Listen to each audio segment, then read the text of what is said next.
India Today decodes how the encounter took place, and the dreaded gangsters carrying 5 lakh bounty each were then killed.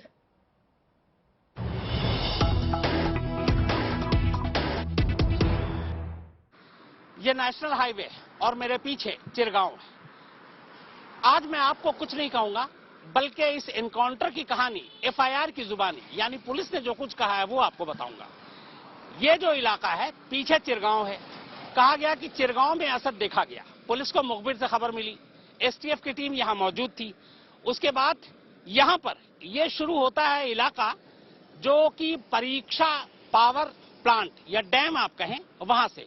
Police का कहना है कि ठीक यहीं पर असद मोटरसाइकिल पर सवार था और साथ में गुलाम।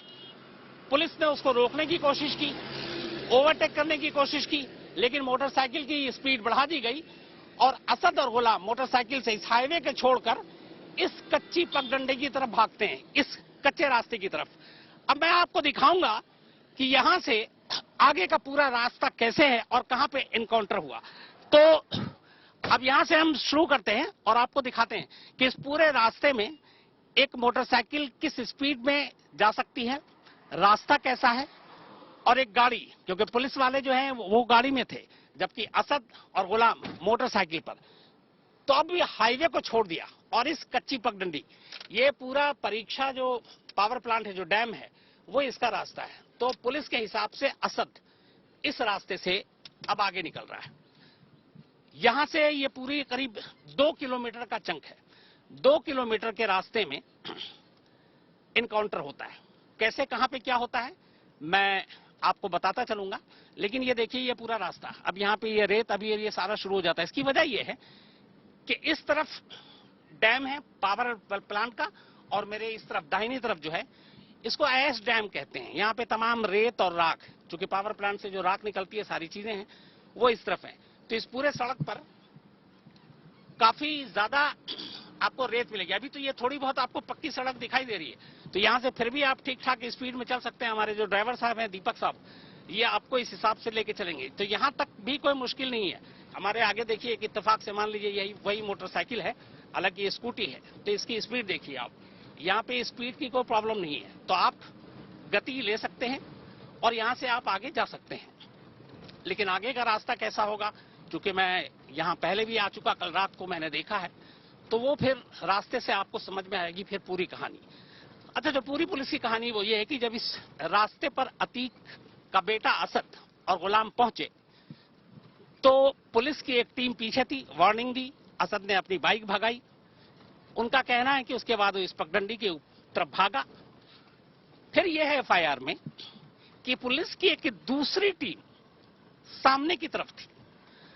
अब यानी कि बीच में असद है, एक पीछे और एक आगे है। अब यहां पे जो एफआईआर में कहानी है कि पुलिस की एक टीम सामने की तरफ थी, तो सामने से कोई पुलिस की टीम आ सकती है कि नहीं, ये भी मैं आपको इस सफर में भी दिखाऊंगा। और वो जो पगडंडी जहां पर एनकाउंटर हुआ वो कैसी जगह है, क्योंकि एफआईआर में एक जगह पे ये भी है कि असद की बाइक जब पलटी और वो नीचे गिरा पगडंडी से, तो वहां उसने आड़ लेकर पुलिस वालों पे गोली चलाने की कोशिश की। तो वहां वो आड़ की जगह है कि नहीं। अब ये देखिए, ये जो पक्की सड़क है ये खत्म हो गई। ये इधर राइट साइड में अब देखिए मेरे दाहिने तरफ शिकारपुरी दिखाएंगे, ये पूरा राख ही राख है, इसीलिए इसको ऐश डैम कहते हैं। और अब वो जो थोड़ी बहुत उबड़ खाबड़ लेकिन फिर भी पक्की सड़क थी, अब यहां से ये सड़क शुरू हो जाती है, जिसमें सड़क नहीं है, सिर्फ पगडंडी है। और यहाँ पे कितनी तेज में आप भाग सकते हैं ये भी आप देख लीजिए। सामने वाले जो स्कूटी चल रही है उससे आप गति का अंदाजा लगा सकते हैं कि कितनी तेजी में आप भागा सकते हैं। अगर आप ज्यादा तेजी में भागने की कोशिश करेंगे तो गाड़ी स्लिप भी होगी और पलटेगी भी, क्योंकि जगह जगह गड्ढे हैं और जगह जगह ये पूरी उबड़ खाबड़ सड़क है।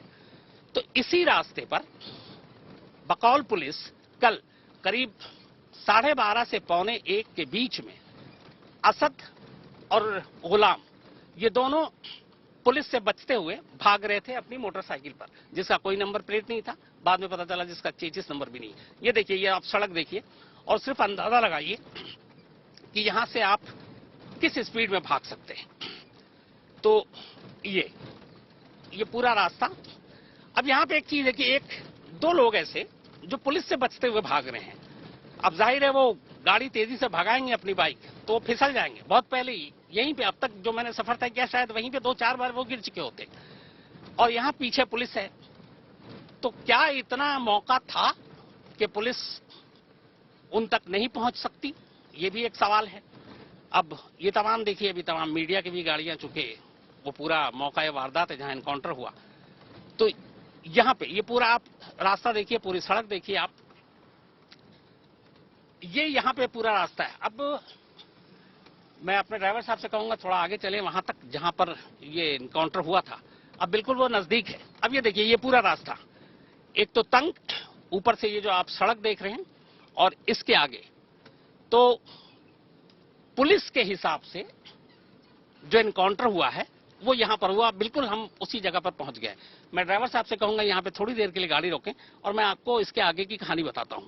कहानी है कि पुलिस के हिसाब से यहां पर बाइक असद की और गुलाम की फिसली, और बाइक फिसलने के बाद आपने वीडियो तस्वीर में भी देखी होगी, वो यहां पर आकर गिरती है। ये देखिए, ये है वो स्पॉट, क्राइम स्पॉट। ये ब्लड के अभी भी आपको कुछ जो निशान है वो दिखाई दे रहे हैं।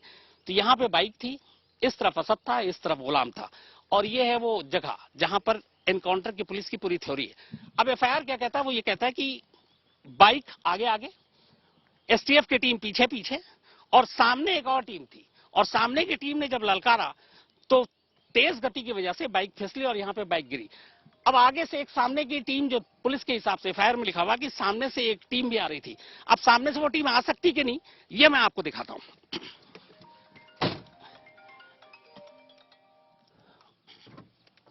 तो ये रहा एनकाउंटर सीन।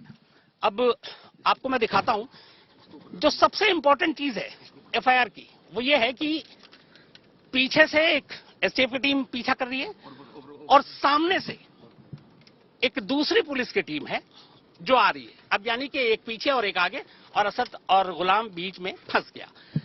अब सामने से एक टीम आ रही है, ये कैसे पॉसिबल हो सकता है, ये मैं आपको दिखाता हूं कि हो भी सकता है कि नहीं। ये वही रास्ता है। इस रास्ते पे मैं कल काफी यहां पर कई घंटे रहा। अच्छा, यहां आसपास में कोई घर नहीं है, आगे आपको दिखेगा, लेकिन सामने से कोई गाड़ी आ सकती है, पुलिस की टीम आ सकती है। ये मैं दिखाने के लिए आपको सामने तक ले जा रहा हूं कि सामने में है क्या, क्योंकि एफआईआर के हिसाब से एक टीम सामने की तरफ से आई थी। तो क्या पुलिस की गाड़ी, अब जाहिर सी बात है पुलिस की एक टीम जो आई थी वो पैदल तो आएगी नहीं, क्योंकि अचानक पुलिस को पता चला मुखबिर से एफआईआर के हिसाब से कि असद इस इलाके में देखा गया है, और इसीलिए पुलिस की टीम यहां पर आई। लेकिन एफआईआर के हिसाब से एक दूसरी टीम सामने की तरफ से आ रही थी। अब जो सामने की तरफ से टीम आ रही है और पीछे की तरफ है, और उसी में असद घिर गया। तो ये है वो सामने का सच। अब आपको दिखाता हूं, ये रास्ता है, यही ये सामने है। थोड़ा मैं ड्राइवर साहब को कहूंगा कि ले चलें, मुश्किल है लेकिन फिर भी ले चलें। तो ये एफआईआर का सच है, और ये देखिए आप पूरा सच देखिए। पुलिस के हिसाब से एक टीम सामने से आ रही थी। अब यहां मैं गाड़ी से उतरता हूं और आपको कैमरामैन विनोद शिकारपुरी को ही बताता हूं कि दिखाएं। ये है वो सामने का सीन। जिस 2 किलोमीटर की पगडंडी की मैं आपसे बात कर रहा हूं, वो रास्ता यहां आकर खत्म होता है, और कोई दूसरा रास्ता नहीं है किसी भी गाड़ी के आने का। कल रात हम लोग दीवार के उस तरफ गाड़ी में रुक गए थे, क्योंकि हमें मालूम नहीं था यही रास्ता है। ये दीवार है, ये देखिए, ये दीवार है, और पुलिस के हिसाब से एक दूसरी टीम पुलिस की इस तरफ से आई। क्या इस दीवार को फलांग कर कोई गाड़ी इधर आ सकती है? तो पुलिस की जो दूसरी टीम, और एफआईआर में ये नहीं है बल्कि सामने से बाकायदा लिखा हुआ है कि सामने से एक दूसरी टीम आई। सामने दीवार है, वो पगडंडी आपको मैंने दिखा दिया एनकाउंटर की जगह। अब ये बताएं कि ये दी एंड है इस पगडंडी का, तो क्या यहां से पुलिस की दूसरी टीम आ सकती है? पीछे है एसटीएफ की टीम, यह हम मान सकते हैं, लेकिन इधर से मैं कुछ नहीं कहूंगा, आपको सिर्फ ये दीवार दिखा रहा हूं। और बाकायदा मैं कहूंगा कैमरामैन विनोद शिकारपुरी से ढंग से दिखाएं, इसलिए कि ये टूटा हुआ जरूर है हिस्सा, लेकिन क्या इतनी ऊंचाई से कोई गाड़ी इस पे चढ़ सकती है? नहीं चढ़ सकती। ये कुछ घर हैं उस एनकाउंटर के सबसे करीब। ये लोग भी इस तरफ कम आते हैं क्योंकि पूरा जंगली इलाका है। तो ये है एफआईआर की जुबानी पूरी कहानी कि पुलिस की एक टीम इस तरफ से आ रही थी और एक पीछे से थी। अब इस तरफ से पुलिस की टीम कैसे आई, ये आप लोग बेहतर समझ सकते हैं।